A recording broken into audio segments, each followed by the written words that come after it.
To get regular updates, subscribe to our channel and click on the bell icon. Hello friends, this is Manohar Veera from Exam. In this session on general awareness, we are going to see the important topic, how to increase the income of Indian farmers. This video is based on the article written by Girish Avivali in Business Line. What is the underlying issue of Indian farmers? Over 3.2 lakh farmers have committed suicide in the last 20 years. Every half an hour, a farmer is taking his life in the process of producing food for all of us. Farm crisis, farmer suicides, pesticide poisoning, land grabbing, and several other issues pushing farmers into taking their lives. But of all, the underlying issue is low income of farmers. Year on year, farmers' income level is deteriorating. We need a sustainable and effective solution to increase the income of farmers so that economic growth will be stabilised. How do we enhance farm income on a sustained basis? Farm income is the excess of income from the sale of farmers' produce over his expenditure incurred on producing the same. The major three main components are: number 1, maximization of revenue; number 2, minimization of cost of inputs; number 3, development of alternative sources of income. Now we will see all these three components in detail. Number 1, maximization of revenue.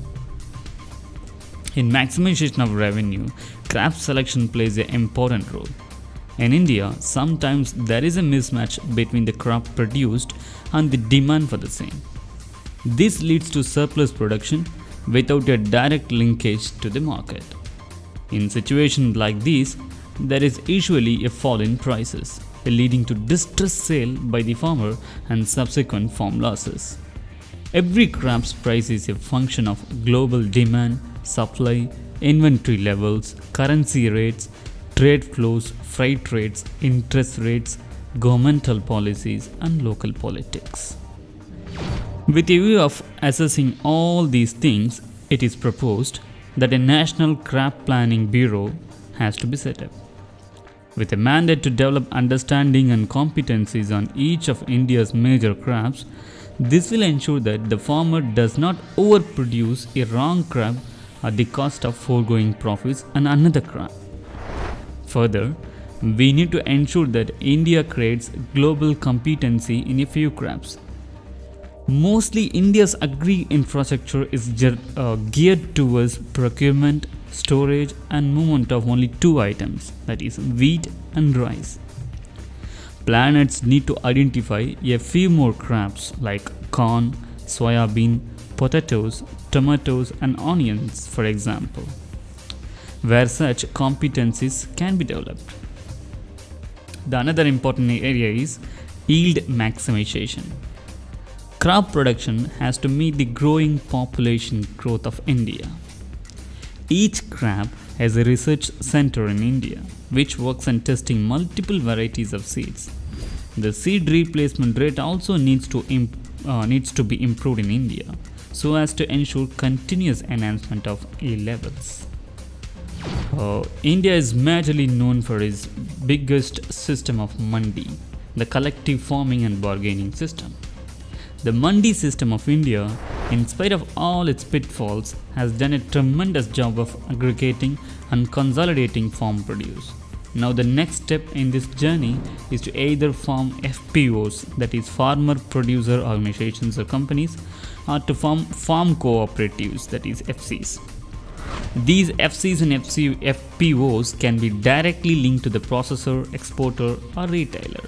This will help in a higher proportion of the revenue going to the farmer. Next, we will look at some important points in minimization of costs in farming.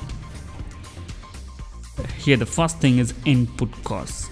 The cost of inputs can be minimized by ensuring zero tax on all participants of the value chain of manufacturing the input so as to have a low in cost of finished product, ensuring yearly release of subsidies to the companies or the farmers. Priority sector lending rate has to be continued. Adequate availability during peak season to avoid black marketing has to be ensured. Rationalized subsidy calculation mechanism which negates netback dilution on account of freight charges has to be again ensured. The second thing is electricity and water. State energy development authorities under the Ministry of Renewable Energy should ensure that all farms shifting to solar irrigation pumps provided by the government under the National Solar Mission, which will save a huge cost to the farming industry. The next thing is mechanization. The effort needs to be scaled up in line with aggregators like Ola and Uber to provide mechanized farm products at a fraction of their cost by directly delivering to the farmers. Another important and major cost is interest cost. Interest rates and loans to farmers need to be at lowest level possible. Logistics. An unseen component of the overall crop economics is the cost of logistics of marketing the products.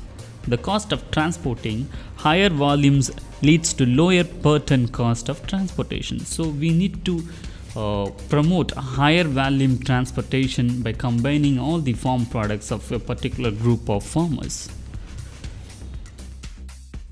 The third main component of increasing the farmer's income is alternative sources of income. Here comes the first is dairy and livestock. The government should establish formal breeding centers and subsequent scale of such cows and buffaloes to the farmers. It has to bring some of the best technologies from Israel, as the private sector will never be making such investments in India to promote these kind of activities. So government has to push in some amount of effort and money to the system. Financial literacy. There is a need to take financial literacy through trusted sources like the LIC or post offices to the villagers, so that the larger population of the country also becomes a prime participant in economic growth. The foremost thing is crop insurance and job insurance. The current models of crop insurance are factored basis rainfall, temperature and crop loss. However, a more robust model should take into account losses on account of pest attacks, quality deterioration. One of the ways can be by having formal tools of income measurement, that is mandi receipts, and ensuring loss of shortfalls in such incomes. There are insurance available for jobs also. The overall family income of a rural household also has a component of a non-farm job income from the informal economy, that is like working as drivers, office boys, mechanics, salesmen and cleaners. This kind of employment needs to be formalized and job losses prevented through social security programs. And the last one in the line of alternative sources of income is controlling the population. The root cause of all kind of India's farm woes are small land holdings, a consequence of our expanding population. A starting point needs to be made for one child per family program, which can nearly halve the Indian population from the current 1.2 billion to 500 million by 2100. This will ensure that there is a surplus of production, higher land holdings and far higher farm incomes. A plan to double farm incomes needs to be implemented by all state governments irrespective of their political affiliations, so as to ensure that India becomes a fully developed country in the next 50 years.